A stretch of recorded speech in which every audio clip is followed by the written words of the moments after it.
Kaufman believes that we should always survive life challenges because these experiences will not just make us stronger, it will also become a part of who we are. Good afternoon, Eric. Welcome to the Self-Made Show. Thank you. Good afternoon. Magandang hapon. Oh, cute, ah. Now, can you share with us your childhood story? I grew up in Boston, in the U.S., and started my career rather young. I worked and went to school at night, paid for my college that way.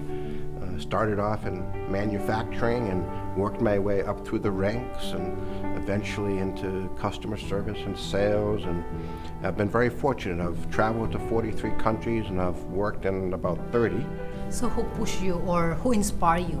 My parents did. They were always focused on the family and on us, and they gave us a great life. We came from a very simple environment, very simple upbringing, but it never felt that way. Or what's your goals at that young age? Well, to be honest, I had two goals. One goal was to travel the world. I had a lot of interest because my parents had a very eclectic group of friends. You know, their friends were from all over the world, and it gave me something to be excited about in terms of what I could see as I grew up and maybe traveled. And the other thing was I wanted to reach certain economic goals because I wanted to be able to ensure that I could give my children some of the things that I never had. So how you handle challenges? I think the first thing is to look at what has made you successful and what has given you reasons for passion. So I always try to find a place in my heart and in my mind that I am passionate about and committed to. And if I can find that, it allows me to work through just about anything. And that's why one of the things I look for in other people is what makes them passionate. What are they passionate about? What do they care about? Because at the end of the day, that's how you can take your life and your career to the next level. What brought you to Philippines? You know, when growing up, my mother's side of the family is Italian. And in the Italian culture, very warm. The social dynamics are very similar. I would go to my grandparents' house, there would be 30 or 40 of us in a very small place.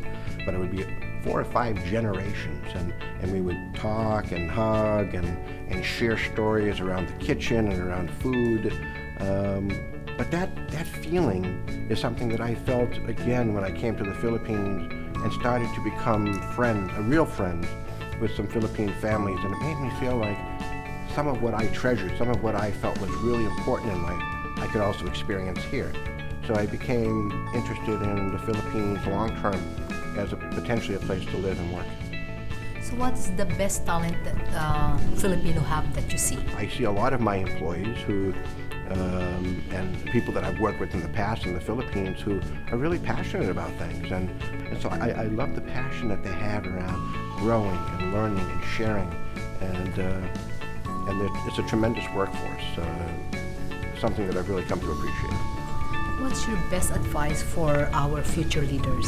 Stick with the company for a little while. Don't have everybody has a bad experience. Everybody has a situation when you're at a company where maybe the first reaction is, maybe I should go somewhere else. If you went to a company for a reason, and that company resonates with you, feels important to you, feels like it's part of something that you could grow with, give it a chance to work through that problem, that challenge. Because ultimately, at the end of the day, a lot of our success is defined by how well we work through problems. If we solve a problem and we get through something that's really challenging, it becomes a part of who we are. How you instill that to your people? I mean, just imagine as an employee, knowing that your managers are there to ensure your success. You'll behave differently. You'll act differently. You'll take more chances. You'll be unafraid to try things. You'll not be afraid to ask questions. You'll not be afraid to, listen, I know this may not be a smart question or maybe something I should know, but can you help me with this or can you help me with that? When you know that your team, your company, your managers are there for you, it changes the relationship dynamically. Because of those experiences you're going through, with this positive. Where do you see Philippines going? The Philippines is in a great place now. We are seen as a very, very competitive place to do business. And I'm not talking about economically. I'm talking about skills and attitude and capability. And that's only going to get better. So as we look at where we are, which is in a pretty good place, I think that the Philippines will become at some point, if we stay with it, best in class in our space in terms of workforce and capability. Like everybody now talking about chains. We need chains. Everything chains. What do you think that we need to stay that we don't change? Culture.